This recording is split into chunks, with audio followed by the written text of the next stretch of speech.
Salut à tous, ravi de retrouver sur canalturf.com, nouveau Quintet Plus en nocturne à Vincennes en ce vendredi 10 juin. Il s'agira du prix Titania, une épreuve qui s'adresse uniquement aux femelles, aux juments. Ma préférée sera le numéro 7, Valse du Piret. Elle est en forme, elle vient d'ailleurs de s'imposer à Vichy. Ajoutez à cela qu'elle est confirmée dans les quintets, une victoire et 2 places en 4 quintets courus. Une confirmation est ici attendue. Je poserai le numéro 8, Adrienne du Citrus, qui selon moi a pas mal d'atouts dans son jeu. Elle retrouve tout d'abord le tracé de son dernier succès, celui obtenu courant janvier. Ajoutez à cela qu'elle vient de prouver sa forme en se classant 3e à Saint-Malo et qu'elle sera pieds nus pour l'occasion.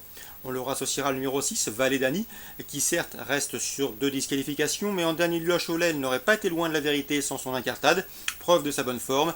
Nouvelle venue dans l'écurie de Jean-Michel Bazir et récente arrivée dans l'écurie du professionnel sartois, elle mérite d'être rachetée en confiance. Attention également au numéro 4, Prumella Brazza, qui affiche certes 6 échecs en autant de tentatives dans les quintets, mais attention, elle l'a déjà gagné sur le parcours qui nous intéresse.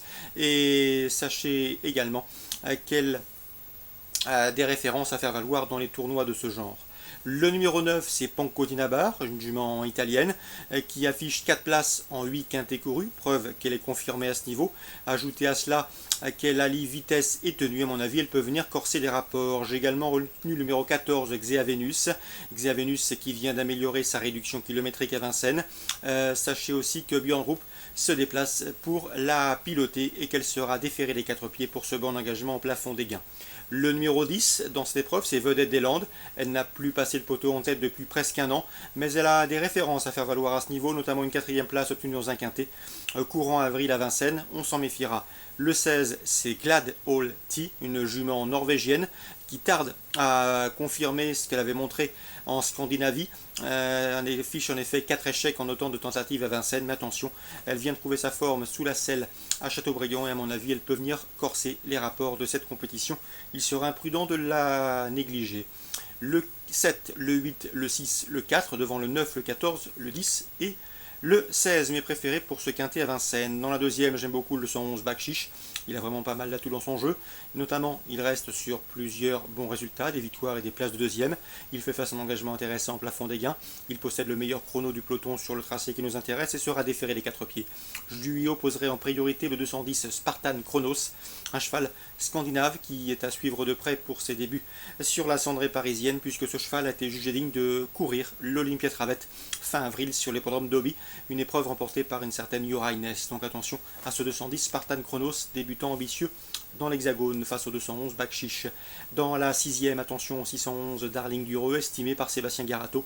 Elle affiche 4 podiums et 2 succès en autant de courses courues. Et dernièrement, même si elle a trop tiré, beaucoup trop tiré, qu'elle en a trop fait, elle a conservé une bonne 2e place. À mon avis, elle est en retard de gain, le 611 Darling Dureux.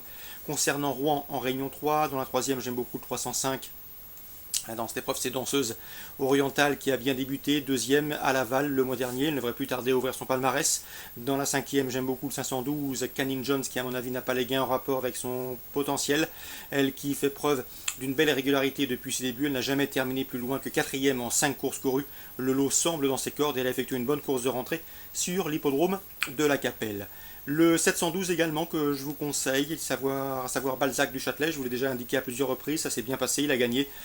Sachez que le cheval est en gros retard de gain, il reste compliqué, un cheval assez athlétique, assez imposant, mais à mon avis il peut parfaitement s'imposer s'il s'élance sur la bonne jambe, d'autant qu'il vient de s'imposer avec de la marge. 712 Balzac du Châtelet. Résumé chiffré pour Rouen, Beaucanchy, Réunion 3, 3e 305, 5e 512, 7e 712.